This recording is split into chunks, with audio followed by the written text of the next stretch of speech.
And here we go. Hello and welcome to another YEV in 2026.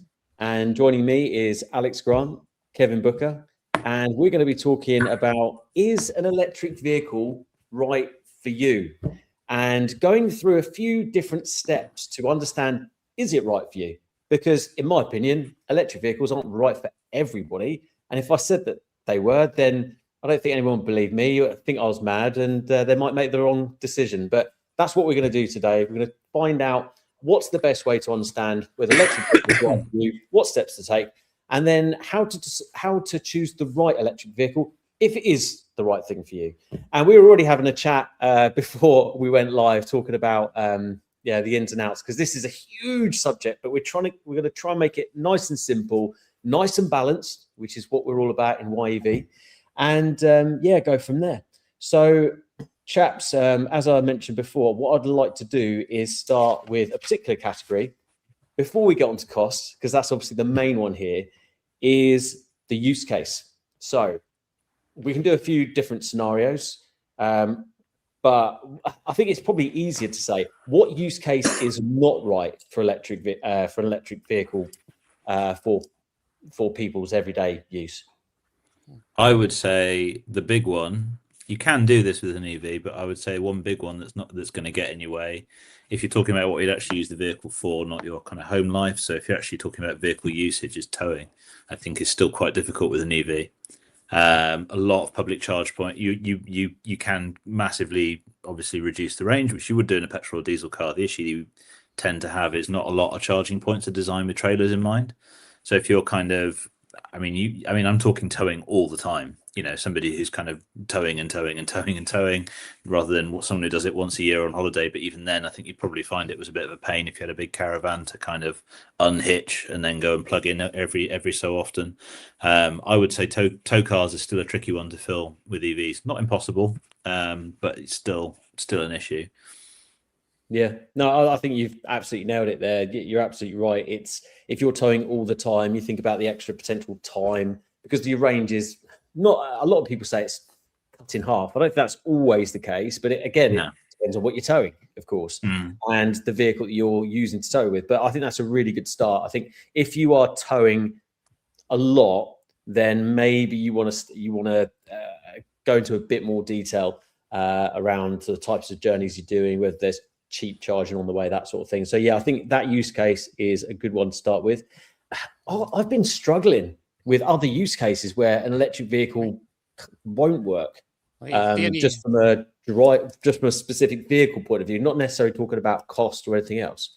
The only other thing is probably those. There's not even you're talking the extreme high mileage kind of couriers where they don't know where they're going, where you've got to do, those kind of rapid deliveries where you're doing hundreds of miles. Just, you could be doing hundreds of miles hour after hour, and you don't.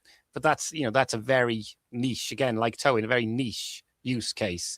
Like an Amazon drop vans. I mean, I want to try and stay away from fleet here, Kev, but I think it's good to mention. But those people who like, gig economy type people who are doing that. Equally, arguably with that, there's quite a lot of large. Even if you're something like an MG5, and you can pick those up. I say not cheap, but they're getting relatively cheap. You had something like an MG5 and folded the seats down. You've got this is what Cleveland are doing, isn't it, with their servicing stuff? Where if you're willing to sort of fold the seats down and carry your parcels in the back of a car, then you could, I suppose, become a gig economy kind of delivery driver using an EV on those. But yeah, you're right. I mean, if you're doing the sort of journeys where you're constantly charging at public charging points, even if you can plug in at home every night, then yeah, again, you're going to struggle a little bit to make ends meet with one. £5,000 for an MG5. There we go. Is that a long range or a short range? That's really cheap. That's an £5,000. 52 kilowatt hour battery, 114,000 miles on a 70 plate. So arguably that's 150 miles in winter all day long, potentially, up to 200 in the summer. A real workhorse. Excite, it's not the massive spec, but it comes pretty well spec'd anyway. And there's a Excite couple being that's kind of what they wish that it would do. I really like the MG5, and I'm making fun of it out of a point of affection, but Excite is a bit of a stretch. There's a long range here, mate, for £7,000. But let's not, red herring and all that. Yeah. But I think that's right. I think you just called it the short range version. Is it the short range? So they're always standard range. Remember, we've got to get that right. There's never a short range version of anything. Standard range Excite. Standard range Excite basically means short range basic, doesn't it? Let's be honest. I was thinking the other day about making up a short range sticker for my wife's Tesla because of the amount of battery degradation it's got, just for a laugh. But yeah, I just couldn't think of the font to use, to be honest. So I just dismissed it. But I think really, other than like you said, the people dropping parcels in the state car, what have you, or towing, I genuinely don't think there's many other use cases unless you're literally constantly driving all the time, which is such a small percentage of people. But I think track cars, I suppose, that's the other one. I mean, that's very track cars is pretty niche, but if you wanted to track, I mean, you can do that with an EV. But yeah, you're between sessions. I mean, if you're rinsing through battery life as quickly as you are rinsing through a tank of petrol when you're on track, you'd be spending quite a lot of time during your track day charging. Funnily enough, we were talking about it on the WhatsApp group that I'm on because I was thinking about going to a track day, swapping my winter tires around with my wife's tires because that's the simple fix rather than buying some new tires, and talking about certain tracks have quite small aren't too long in terms of number of miles per lap. You can get more laps in at certain tracks like Castle Combe and Thruxton, whereas something like Bedford Autodrome, which is my local one, so better for me from I only have to go down the road with a full battery of charged at home, so nice and cheap. They've got quite a long straight, so you end up burning quite a lot of your battery range. But I think we're going off track here. I think that's really niche. Well, you probably don't want to go off track though. To get expensive. Well, this is the good thing about Bedford Autodrome. There's lots of lovely, green runoffs. Which is I love Bedford Autodrome. It's such a good track. There we go, Alex. So let's set something up. But I think we've all agreed, other than towing, I think you have to have a real niche use case of vehicle, not to have an EV as a potential.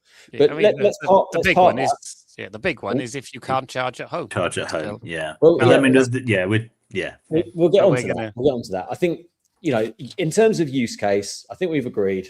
Let's just put a stamp on that. Let's put let's just park that for a second. Literally towing. Other than that, there's lots of little niches. But moving on to the next one, which is kind of cost and charging. But let's start with charging. So, if you've got a driveway at home, then it's kind of a no-brainer, other than the fact that you will need to spend, let's say, £800 to £1,200 on an AC charger, unless you go for a 3-pin plug. But I'd never recommend that to people unless it's just very temporary. But that is like the best scenario point of view. If you've got a driveway, you've got access to charging at home, cheap overnight, it's a no-brainer from a cost point of view. It's just that initial outlay, which a lot of new cars and lease deals have that as part of the deal as well. So I think that's an easy thing to just cover off. Then you get on to the next scenario at home. So if you haven't got a driveway, but you're on housing and your local council has given the green light for like a turbocharged gully type channel to run across under the pathway, so you can feed your charger lead underneath and plug into your car, which is parked outside your house. If you can park outside your house, that's the next kind of positive scenario. I think the costs, guys, you might know better than me, but I'm pretty sure the cost of one of those gullies is about £1,000. I don't think it's any more than that. Worth noting as well that there are some incentives for home charging, particularly. I mean, if you're a company car driver, your employer can pay for you to have a charging point at home. There are a lot of companies are kind of going down the route of kind of getting their entire company car schemes onto, either plug-in hybrid or electric, you can have that paid for by your employer, and there's no tax charge associated with that. So you don't pay benefit in kind on it. The other thing that's worth bearing in mind is that you can still get plug-in grants depending on your circumstances. So if you live in a block of flats and you have your own parking space, you can get a government grant towards the charging point. You can also get that if you're parking on street, but there are some caveats with that in terms of it doesn't guarantee the adjacent space, and it depends on local councils in terms of whether you're allowed to trail cables. So there is support there, but you kind of have to have certain things in place for the on-street stuff to claim the grant. But yes, there is grant funding available for certain circumstances. And good to hear that Gracie enjoyed the EV charge event that we had, the quiz. If you've not watched the quiz, go back and watch it. We had loads of fun. I probably drank too much, as you probably tell. I was going to even speak in most of the points. Monster truck, yeah, that's a potential niche. I think you'd agree, Lewis. The biggest problem seems to be charging solely in public, which we will get to. And what we'll do is everyone that's watching live we'll ask anything that we've missed, because that's what I wanted to clear up, just to make sure we haven't missed anything for any of the Chargehead YEV members, to see to make sure that we're on point. So I've talked about at home driveway. I've talked about gully charging. I would move on normally to a local AC charger CPO, which is close to your house. But before I do that, I'll say charging at work. So workplace charging, it might be free. I've heard of people, companies doing it for free. I've heard of companies doing it 25p, 35p at cost. Generally speaking, if your work is doing charging at your workplace, it tends to be pretty good value, and it kind of makes sense because your vehicle's there for a long period of time. You don't have to go and you don't have to go to a charger. There's no downtime, so to speak. Have you guys got any experiences with cost per kilowatt hour on charging? Well, the cost of energy has gone up in general. So, I mean, employers are less and less likely to be offering this for free because their energy costs are higher. Quite often you get that you're more likely to get discounted rates for this to help you if you haven't got off-street parking at home. So whether you've got kind of companies that are going big on sustainability and getting all their company car drivers and their van drivers into electric vehicles, you'll generally find that they then offer, you'll increasingly often find that they will offer some kind of discounted charging, so that there's not they're not pushing people into vehicles that aren't saving them any money. If your employer is lucky enough to offer free charging, you can also carpool. So you don't actually have to own an EV to benefit from free workplace charging. So your employer can say, if you're getting a lift in with somebody who works for another company, that person can charge their car for free at your workplace without there being any tax charge, and so can you. So if you're giving them a lift and you're charging at your workplace, you can get free charging. There's no tax charge for it. If you're friends with somebody who works like 2 or 3 doors down, they can pull into your employer's parking area with your employer's permission, obviously, and they can plug in. And again, they get the same benefits, even though they don't work for the company that you do. So there's some pretty good kind of this system set up for that sort of thing. No, it's nice. I mean, go on, Kev. Yeah, I mean, a lot of the stuff, like, when we've looked at it, we look at doing it at what it costs us for the electricity. So we can't, it's the same with, you'll find a lot of public sectors, you can't give electricity away for free. So you just give it at what it costs you. So you want people to drive green cars. I mean, unfortunately, business energy rates aren't necessarily as cheap as home energy rates. So, you might find they're a bit higher cost than charging at home, but it's still well below that sort of 50 pence per kilowatt hour that seems to be the break-even point. About 40p seems to be the thing that I've seen thrown around in terms of when fleets are looking at sharing. I know we're talking about fleets and we're trying not to, but generally speaking, 40p seems to be about the rate where it covers their costs and a bit more, and enables them to offer a lower than public charging rate. So there's a reason for doing it. And we'll get to the costs per mile in a second, petrol versus electric. We could talk about diesel as well. But before I do that, so just as a bit of a summary, so we've talked about cost of charging, home, driveway, big tick, outlay of the charger, of course, home with the gully, cost of charger, cost of the gully. I see that as being a tick because over a certain amount of time, you're certainly going to save money.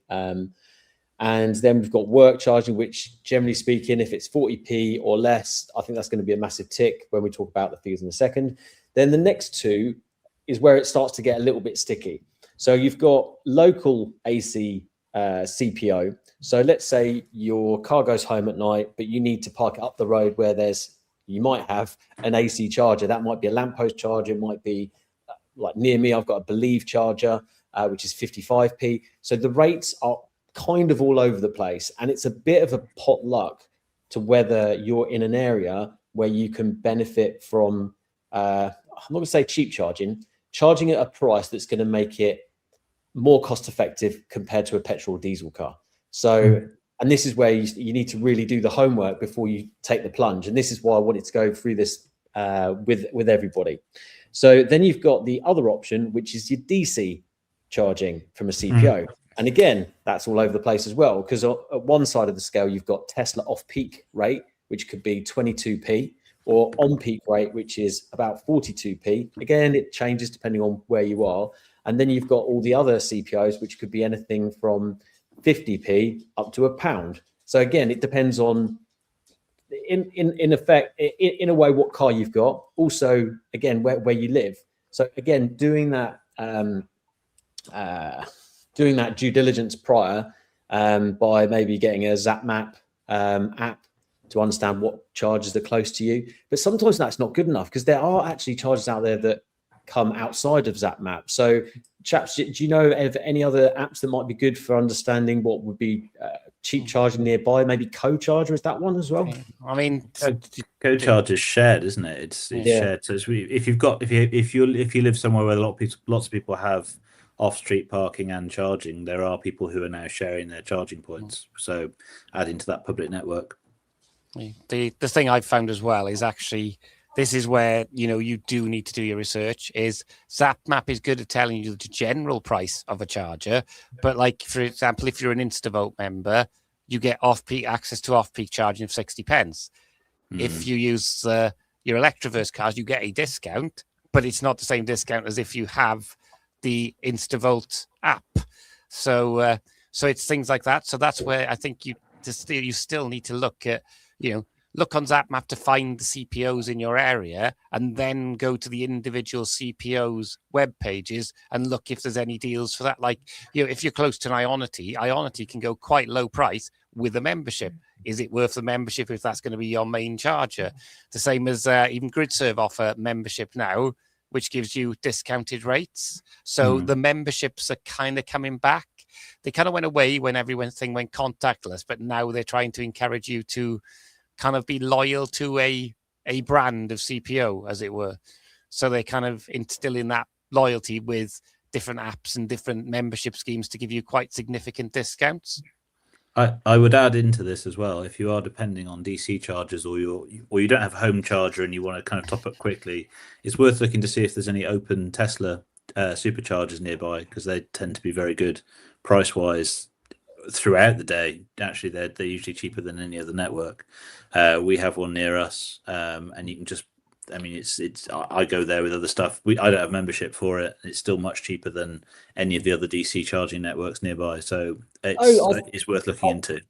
I thought you had to have membership. Don't you have to pay £10 a month to get it?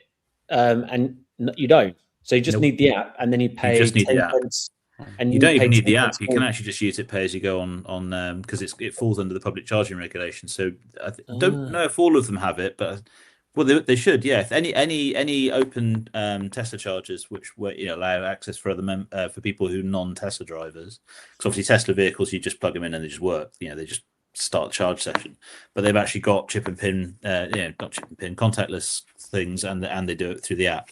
I've got the app. I don't pay membership, and I mean, for example, at Reading Services, I think in peak times there, it's something like 56p per kilowatt. It's not expensive at all, and it's much cheaper than that.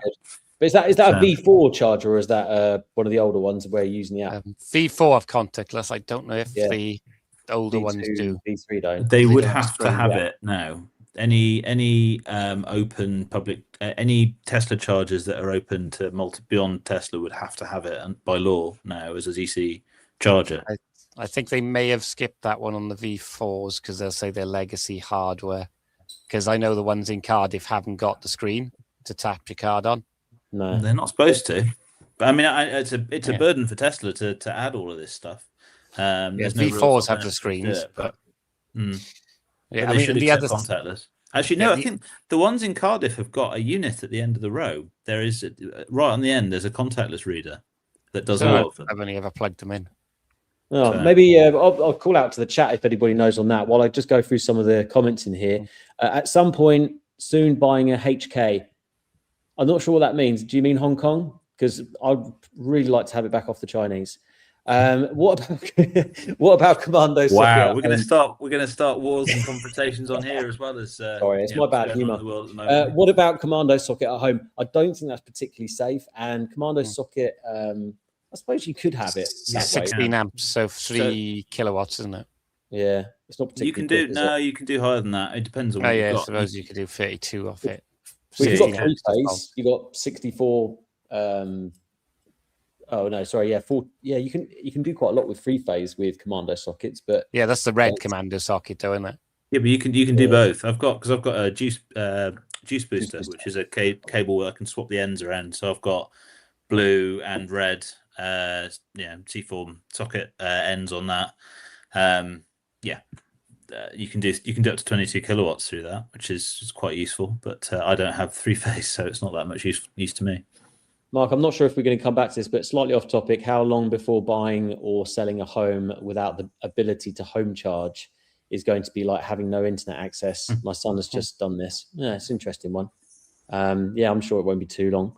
Ionity, they have a hub at a village hotel near me at £88 a year and 43 pence. It's reasonable, especially if you're using the gym there once a week. Another fan of the Ionity Village hotel tie-up. All my way from home charging bar 1 last year was Ionity, including in Europe. That's interesting. V3 are closed before they're open. Yeah, superchargers. So V4 are open and contactless. V3 are closed. Yeah, I thought that was the case. You probably know better than I would based on the ones. I think the ones at Reading have all got the screens on. Yeah, they're V4s. The ones in Cardiff are V3s. The ones in Cardiff, just as you come in on the end, there's a little pedestal with a screen on it and a contactless reader, which I spotted last time. I did it through the app because the app's better, but yeah. Yeah, I mean the other thing, which when we're on the subject of public charging and rapid charging, is we probably do need to address the elephant in the room. Is make sure that you've got a plan B, because people do have a habit of vandalizing chargers. It's still out there, we can't ignore that it's not happening. And what you don't want to do is rely on, you've got, say, a bank of Ionities and no plan B that's anywhere close. So, in the interest of balance, make sure you've got some alternatives as well as just one particular rapid charger around there, because you don't want to be stuck if, there's nothing else for like 20 miles and you were relying on one that was 4 miles up the road. It's quite interesting, actually. I saw some research recently about this, and there was a piece in that about how there was a growing preference in the US and Europe for by a company called Gilbarco, and they've got they were saying that there's a kind of a preference towards going to sites with more than one charging point. And to me, that's something I tend to do is I will tend to go how many chargers are on site. Whereas if this is like one somewhere, I tend to kind of go, I'll skip to the next one where there's 8, because that way you can guarantee that if you turn up at the one that's got 1, that someone's dropped the charging point in a muddy puddle or something and just left it there and it's full of grit and it won't work properly, or the screen or the little contactless reader won't be working properly. If you've got backup plans on site, that's the best place to go to if you can. The advantage is now, I remember doing this in the early days, the advantage is now that a plan B is never that far away. Or rarely that far, unless you're out in the middle of nowhere in Scotland or something, or the middle of Wales. You've usually got another charger not that far away from you anyway. It's just a bit of a pain in the bum if you've got to go off piste to go and find it. And I think the other thing is to look at the brands of chargers. And some are more reliable than others, so I'd check some stats first. Not going to name and shame them here, but you want to check. We want to check the stats of their uptime, and don't go and buy an EV without actually going to the chargers. Pay them a visit. Yeah. Let's do the opposite of this then. If you've got your kind of top 3, what 3 networks would you go for by choice? If you were going to charge somewhere, where would you aim for? What tends to deliver a good, reliable charge? So the fastest ones I tend to go to seem to be Ionity. Ionity seem to be the high current rate ones. They work really well with Electroverse. Contactless, sometimes they've got the shared pedestal, which is not ideal. So if you've got like an Electroverse card, that's fine. I mean, grid serves, they're everywhere. They're going to work. You've got your Instavolts as well. They're, they'd be my kind of go-to. MFG is another good network. They'd be my top kind of 4 networks that I'd say I've always been to, and they always seem to work. I mean, the problem I've found with Instavolt is some of the McDonald's, they've put them in a really busy McDonald's sites. So there's not enough spaces for the customers eating their burgers. So you tend to get other cars parked in there. For me, I'd say GridServe would always be they're not the cheapest, but the infrastructure is always really good with GridServe. They're almost always hooked up to a good supply. You tend to get good solid charging speeds out of them, and they tend to work. I think I've had issues over the years, little niggly issues with quite a few of the charging networks. Instavolt stuff tends to be pretty reliable as well, I would say. And yeah, the MFG stuff's really good too, isn't it? So yeah, but MFG has really come from the first time I used an MFG station was when we did the first Guinness World Record. They just opened a new EV power hub, but they've seemed to have gone from strength to strength, rolling out big sites you don't tend to see an MFG site with like one charger. There's like 5 minimum on all of the ones I've seen so far. Well, that would be my thing. Is my plan A would always be a site with numerous chargers, at least kind of 3 or 4 chargers on site. I just think that's that way you've always got a plan B, haven't you? So I could probably count on one hand how many times I've used a non-Tesla charger. Yeah, all right, but that's a slightly. I mean, yeah, so Tesla's the other one. I don't really count because I don't have a proper EV. According to Neil from Power, you don't have a proper EV. You got a Tesla. But fortunately, BP have just put in a very quick one. Although I haven't had like massively quick speed from them, but it did work close by. But other than that, I used to occasionally use an Osprey one because it was Chem Power chargers, and I think they're really reliable. That's at the Brew Point in Bedford, and it's great. They do amazing beer. But other than that, I can't really give people my opinion on that because actually, I've just seen a comment from Dean. They should bring that, but is the Sainsbury's network. But the one caveat I'll put on that is be careful with that one because lots of the car parks haven't updated their operating hours. So basically, some of them, if the store is shut, you get 10 minutes and it's all AMPR. Oh, really? So be careful on that because I've found heard of a lot of people who've gone in rapid charge because the car park's open, but then they've been there out of hours for more than 10 minutes and they've been stung with a penalty charge. Well, that's really. I tell you what, I'm glad we did talk about that because I think it's all relevant for people starting to think about electric vehicles. And this particular podcast isn't necessarily for people that have already got an electric vehicle. It's really the people that are on now that do have an electric vehicle be really interested to know what we have missed, which I mentioned earlier. But I think this is really to be shared with a lot of people to understand what the pitfalls are, to understand, the process to go through. But the reason I wanted to talk about charging all the different types was also just to move on then to the cost per mile, because Alex, I know he's probably good in this area, but from a petrol car point of view, cost per mile tends to be something like 16 pence to 22 pence. And this is all very rough, and it all depends on the type of electric car you're buying, hence why there's a difference of 16p to 22p on a petrol vehicle. But generally speaking, I would say a rule of thumb is an electric vehicle will do 3 miles per kilowatt hour. Per kilowatt. 3 to 4, yeah. I would say 3 is kind of a bit of a standard because you've got to take into consideration winter. The charging loss as well. Yeah, indeed. So I've worked out that if you can get a cost per kilowatt from any charger of 50p or less, you're going to be thereabouts or cheaper than a petrol equivalent car. Okay. So if you're looking at charging out and about, if your focus is to save money, that is the cost you should be looking at. Is it costing less than 50p? Guys, do you agree with that? Yeah. Yeah. I would say that also tallies with. So just for reference, the current flat rate through Ofgem, if you're on a price capped, like just a standard tariff, is about 25 or 26p. We are on one of those here. We're doing it completely the wrong way, and we're still halved our cost compared to petrol, per mile cost compared to petrol, and that's charging whenever we want. No off-peak tariff, no fancy EV tariff or anything. That is just a completely bog standard, variable tariff set on the Ofgem kind of per quarter rates. So, and we've halved our fuel costs compared to our old petrol car, or compared to the Polo. So yeah. I mean, I get upset with myself when I charge at 26 pence, which is not off peak. That's about what we're paying. Yeah. So like, because I pay on, and just rattle just two of them off. I think Octopus, everyone really knows that one. It's, was it around 12ish till about 6 in the morning? There's 6 hours there. It's about 7 pence, nice and cheap. I'm on Eon Drive, which is 12 till 7, which is 6.7 pence. But don't just focus on the off-peak rate. Look at your standing charge and look at your on-peak rate as well to marry it all up. So that's what I would always start with: use case, cost, where you're charging it, how much is it costing you?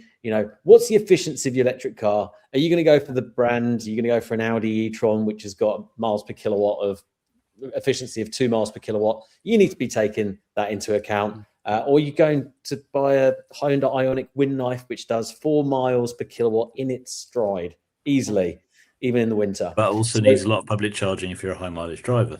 Yeah, exactly. You run out of that range because of the size of the battery.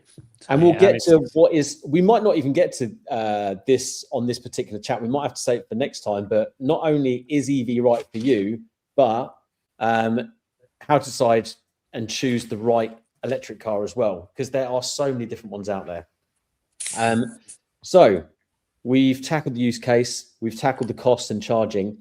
Now let's talk about the capital outlay. Now, we did mention earlier about you've got to think about the cost of a charger. So if you're charging at home, whether you've got a driveway or you've got to outlay the cost of a charger for the driveway, or the cost of the charger and the gully if you've got a terraced house and you're thinking about doing that, and there are grants available.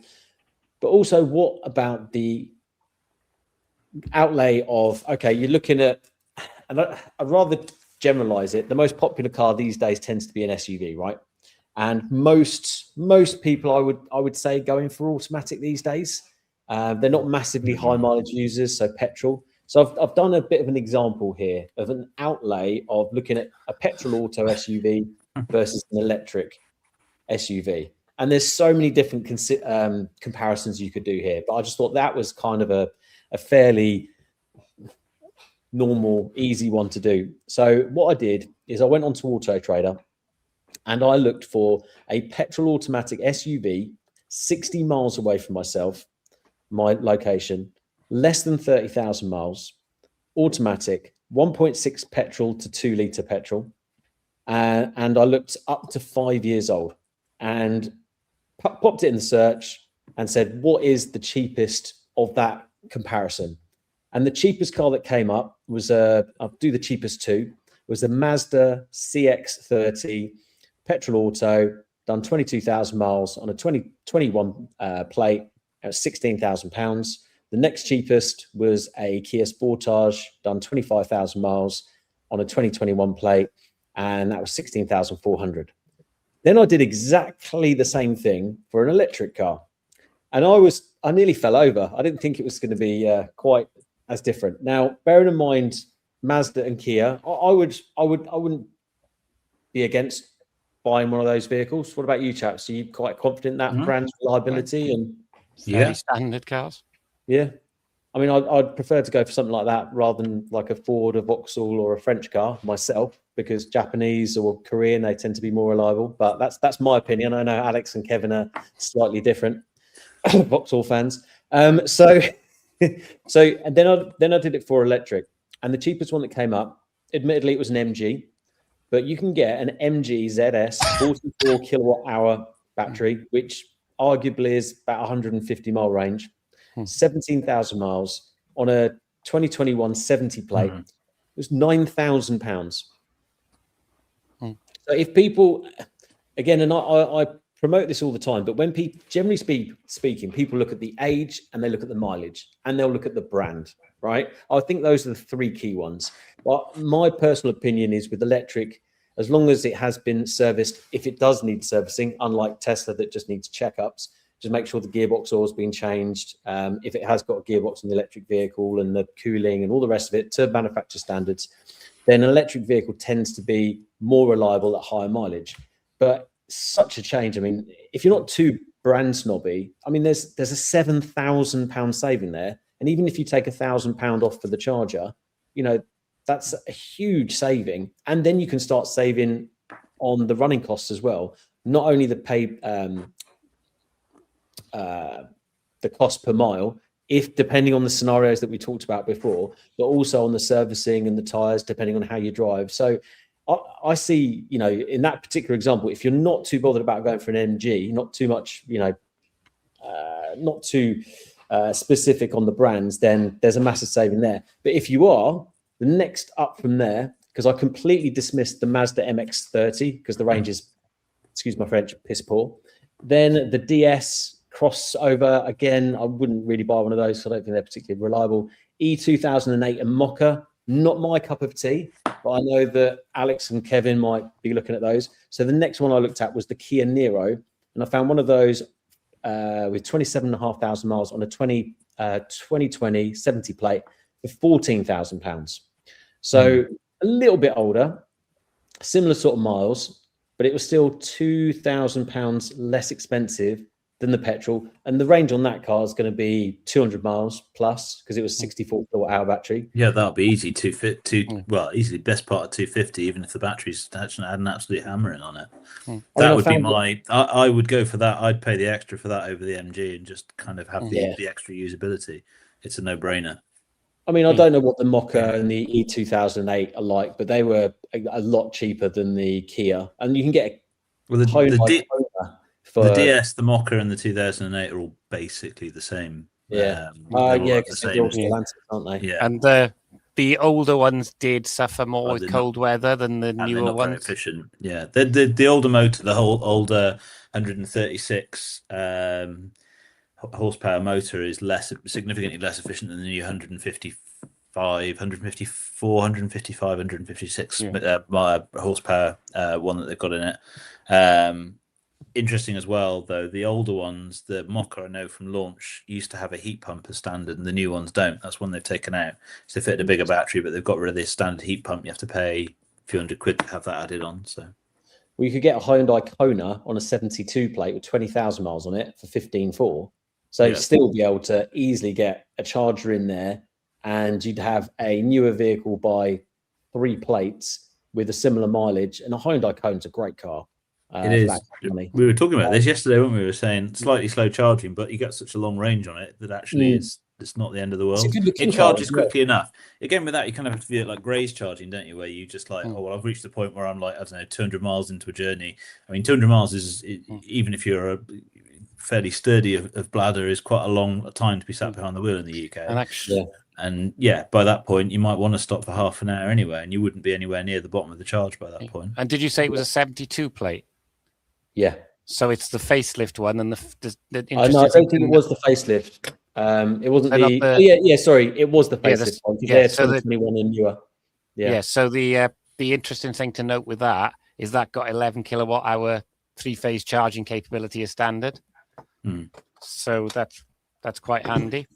Yeah, and actually, when we're talking about used cars and stuff, in the interest of balance, this is where we're comparing like for like petrol diesel. You'll get someone who'll come on comments maybe and criticize after.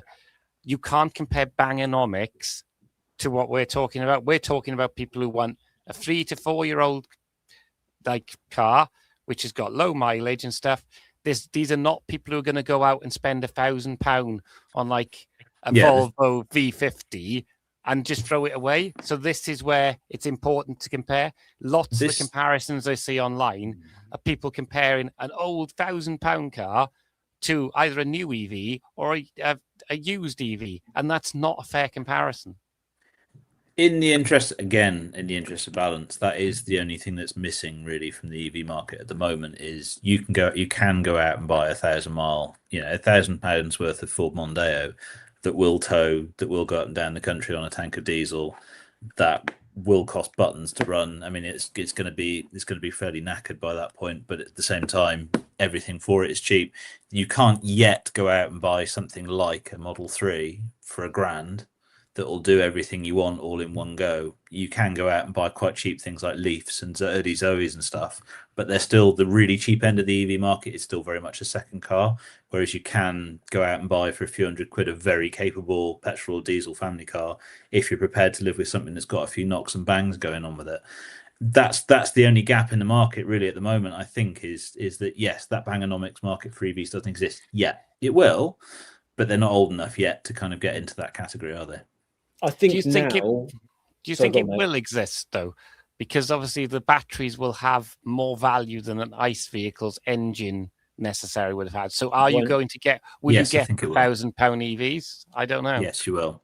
I guarantee. No, you will eventually. It's just that's a mature market thing, and the cutoff really is like 2017, unless you're talking about old Model S's and stuff like that. The cutoff is 2017, where you started to get Bangonomics friendly kind of, your Neros and your Konas and stuff, and those are the kind of vehicles that people will be buying in the same way that people might buy an old diesel Focus or Astra or something at the moment. Is that when those vehicles get older and older and older, there will still be a market for those, because people, fine, the battery might be worth more in parts, but generally speaking, if you bought £1,000 worth of Mondeo, you could probably break that for more money than it's worth as a whole vehicle as well. You can make that argument for other vehicles. I think there will be a Bangonomics market eventually for EVs, and they'll be fine when they reach that age. I think you can get a perfectly usable first car electric car for £5,000-6,000 now. I really do. Whereas I don't think that was the case before. I think it was more like £7,000-8,000. So it is starting to come down, but it'd be interesting to see what happens in the near future as cars come down, like more electric cars hit the market, to see what happens there. But I thought that was just an interesting example. Bearing in mind, that's only 60 miles away from me. I could have gone further afield, but I wanted to make it as realistic as possible to a lot of scenarios. And I think in that particular example, you can see that actually electric is actually cheaper as a capital outlay in most cases, depending on how specific you are. Again, then you can start talking about color and all those other things that are important to I'm not going to say it to other people. So then there is the other cost to think about is obviously servicing and maintenance, which we've already mentioned. Tax and insurance. I did a video about insurance on a really cheap electric vehicle versus a really cheap diesel auto, and there's nothing in it. That was a Nissan Leaf versus a Skoda Octavia diesel auto, and there was literally nothing in it for the insurance. Tax. Arguably, if you're depending on the electric car you're looking at, if it's pre-2017, it's going to be nice and cheap. If it's going to be after that, it's going to be about the same as any petrol diesel car, realistically, on average. But talking about what I also wanted to talk about was, yes, there's the capital outlay of the electric and the petrol, but how do you purchase it? So obviously, we're not talking about new cars here. We're talking about used, because in my opinion, January is a great time for used car buying. Everyone's finished Christmas, they're thinking about a new car. I always think the market's quite buoyant. Thinking about maybe March, the brand new plate, which I think Kevin was mentioning earlier. But talking about, how do you finance it? Do you go down the bank loan route? Do you go down PCP? Do you go HP or bank loan? And I think maybe we should just use that example again on that on the SUV, under 30,000 miles, under 5 years old. How, if you didn't have the money in the bank, which most people don't these days, how would you finance it, chaps? How would you do it? What do you think is the best way of doing it? See, I'd always be wary about a bank loan, because I think car finance has more protection on it around the car itself. Whereas if you just went and borrowed a couple of K from the bank and bought a car and that car died next week, I think car finance has a bit more protection on it. But, that's so I'd always try and do it. Make sure you've read all the small print. Like anything in life, read the small print. Yeah. I mean, because the other thing which is growing with cars now, used cars, is PCP. You get PCP deals on used cars. You never used to basically your only option on a used car used to be old-fashioned hire purchase. but now you've got that, and there's some. I've noticed now some leasing companies are starting to look at leasing second life cars, so you can lease a used car for some very competitive pricing. Well, It's Alex interesting. probably, That's growing quickly. I was going to say, Alex, you'll probably stop me on this one. You'll probably stop me on this one being wrong, but I'm pretty sure Ford came up with PCP originally, and they called it options, right? Yeah, yep, yeah, options for. And Mercedes was early on it as well with the 190. I mean, PCP. The issue with PCP is you're funding what the vehicle loses over the time that you have it.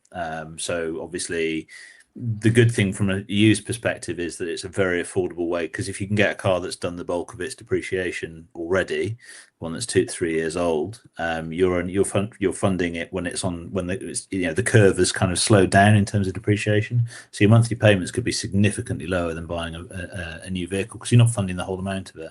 Makes a big difference to the affordability of kind of new-ish vehicles, which is kind of really where the sweet spot is with the with EVs, isn't it? It's the kind of the last 3 or 4 years, particularly of EVs, are the where you start to get very easy, single car family type vehicles. Yeah, obviously with the PCP, you've got the guaranteed minimum future value. So if the car's not worth what they say it might be at the end, then you can just give it back and not suffer any negative equity. There's lots of ins and outs. We're not finance professionals here. We're not giving advice on finance. I'll just put that caveat in there. But there's lots of options out there. But bear in mind, there's different APR interest rates as well to consider when looking at it. And the other thing as well is, with PCP, is people need to be aware that if you put a big deposit on a PCP, you could lose that. If your car goes down in value, so don't never ever go into it thinking you're going to get a big chunk out back at the end towards your new car. Always, you might. We have every time we've traded it in, we have. But yes, that doesn't mean that you won't. That's guaranteed. Yeah, it's definitely not. That's definitely not guaranteed. And then it's a question of, okay, if you are looking to finance the vehicle on a monthly amount, maybe you should have a look at a new electric car on a lease, and have a look at the PCH, personal lease, or any of the other options that are out there. So this is at the point where, when you're talking about costs and looking at your options, to coin a phrase again, and like I said before, a lot of the new electric car deals tend to have potential chargers thrown in as well. I know that, I think it's a Moda are doing things like that, and Geely with Anson chargers, I think, which is one that Kev's got. So it's best to not just focus yourself on used at that point. Maybe look at new as well. Don't take anything off the table at that stage. Because you can find there's much more favourable interest rates on a new one, because a 100%. Manufacturer is subsidising that to make it cheaper. Yeah, no, absolutely. I'm pretty sure that I've covered everything there. Before we talk about the ID Polo, which I looked at a video recently, is there anything that people think that we have missed going through everything there, in terms of the use case, costs, charging costs, the capital outlay, the insurance cost, tax, thinking about financing it? Is there anything that people who are watching right now think that we have missed? And again, if you watch the video after the live, whack it in the comments if you think that we've missed anything out there. Really interested to know, to make sure that we've got something that's absolutely solid. And I'm probably going to do a full video on it for the main channel, just to try and help people into the new year. ID Polo. Alex, you are the VW expert here. Have you seen it? Detail? I've seen it. Was the bit that caught my attention was the fact you can put retro dials on it. Yeah, well, everyone's kind of credited it with being Mark II Golf, but actually it's the same as the Mark II Polo dials, which is the same font. That was not the same as the Eurostyle font that I get in mine. But sorry, go on. I said that was the only thing that I was like, oh, that's pretty cool. But yeah, I think it looks more Volkswagen-y than most of the ID stuff that's come out so far. I think they're getting back to kind of, they've realised that they kind of missed the mark a little bit for a while, and they're kind of getting back to offering a bit more of it. I'm interested in the GTI, obviously. Could be a kind of an electric equivalent of the G40. So that's quite, But how fast does it need to be? It doesn't need to be that fast. GTI shouldn't be that fast. No. Seriously, they don't need to be that quick. What do they have to have? What would an electric Polo GTI have to go? Take my money for you, Alex. Retro dials, naturally. Yeah, I'm he's sold. sold. Yeah, straight away. I mean, visually, they're kind of doing all the kind of the right homage stuff, right? You know, in terms of red pinstripes and the tartan fabric and all the other bits and pieces. I think it looks like a Volkswagen GTI again. A proper Volkswagen GTI should be a car that you could use every day, but that puts a smile on your face when you do want to take the kind of the long route home. If I'm being brutally honest, Volkswagen doesn't tend to get hot Polos right. They tend to get the Golf GTIs really right, and they tend to get the Lupo GTI was good. The Lupo GTI was very good, but the equivalent Polo GTI wasn't as well done as the Lupo. I remember driving one of those when it because I had a Mark IV Polo at the time, and I saw the Mark V come out, and I grabbed one, and I decided to do a VMAX on the Bedford bypass. Because you got six gears in the Lupo, and you only got 5 in the Polo. So the Polo got the Polo gearbox, and the Lupo got the Golf gearbox. And the Lupo had all sorts of trick stuff like aluminium wings and all sorts of other bits and pieces on it. It was really cool. You could spec it really highly because my sister-in-law had one back in the day, and it had you could spec it with Xeon headlights back then and things like it. It was what in the old days you had a cassette and a CD player in it. You had that both. Ridiculous era of Volkswagen doing absolutely massive, huge stereos. Cars, yeah. But yeah, I would say I'll be interested to see what it's like. I think this kind of I don't think it needs to have like 800 horsepower or anything like that. It has to have. I think think of it as being a Volkswagen version of like the Alpine A290, where it hasn't got masses and masses and masses of power, but it's just got that kind of. There's a lot of it in the sort of chassis tuning and other bits and pieces, and just that kind of grin factor in terms of enjoying the power that it has, rather than feeling like it needs to like press you back into the seat. See, the only car that's where the art stuff comes in, isn't it? So I completely forgot, but I did drive the new Mini Cooper Works electric car. Yeah, that blew me away. That I don't know if anyone's watched. I did a video about it, and I really enjoyed driving that vehicle. If you've not seen that video, go and check it out. And if you've not driven one, go and drive one, because it's the only electric car that's not actually that quick that I drove, and I was actually really impressed. So maybe the Aceman's fun too. The Aceman John Cooper Works is really good. The only thing I would say that I criticise on that is, and BMW does the same thing, is that I like paddles on the back of the wheel, so you can kind of up the regen with the left paddle and wind it off again with the right paddle, because it kind of feels like shifting up and down 3 gears. It just gives you that little bit of kind of interactivity in terms of the driving experience. Mini has one paddle and it's on the right hand side, and it activates the boost function.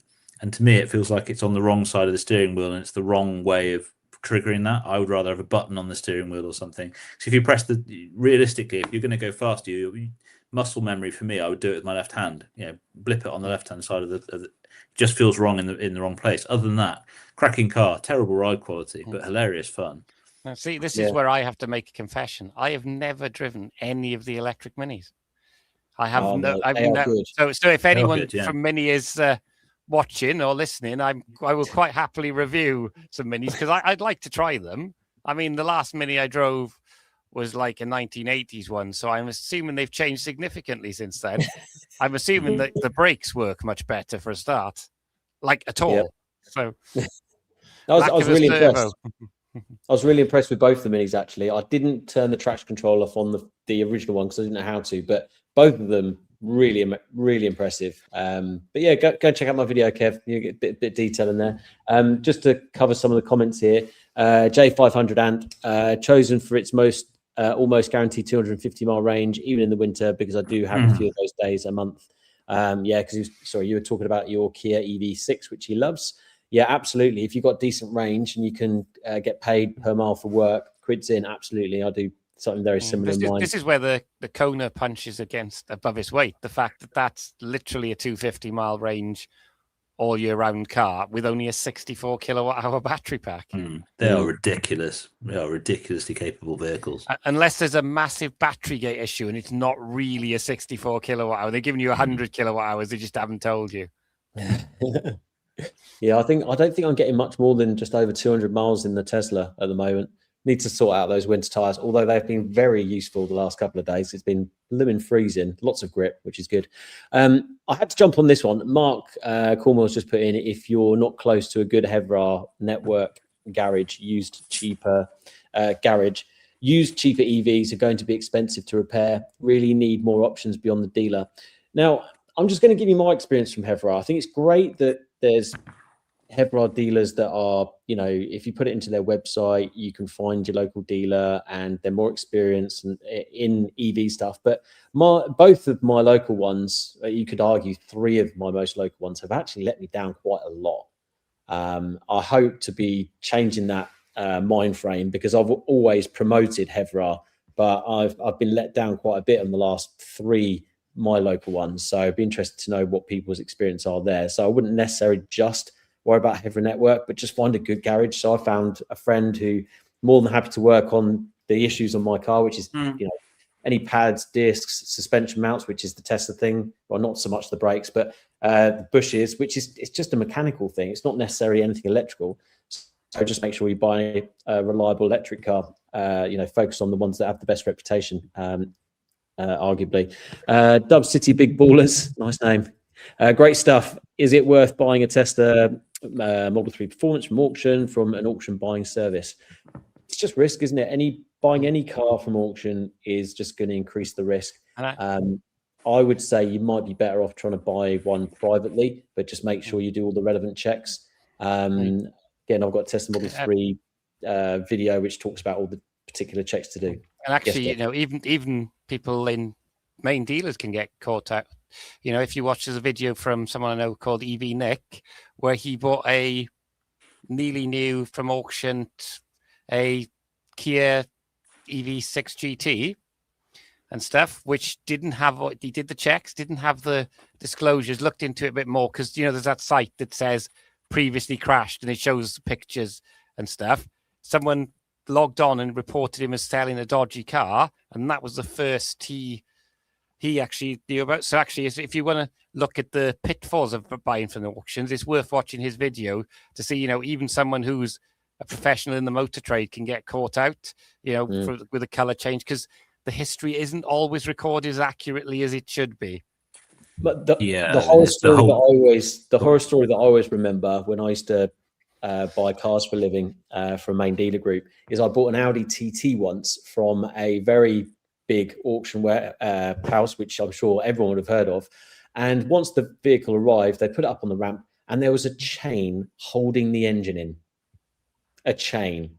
Yeah, that went straight back. And bear in mind, if you buy a car from auction, it is extremely difficult to get your money back and to send the car back unless you have any kind of clout. So it is a risky business, and it was very risky of me to buy one out of auction. But bearing in mind, I know what the pitfalls are. I've bought thousands of cars out of auction before, so it's just knowing what you're getting yourself into. I would suggest. I'm more than happy to help. Drop me a message. Sorry, Alex, you were going to say something.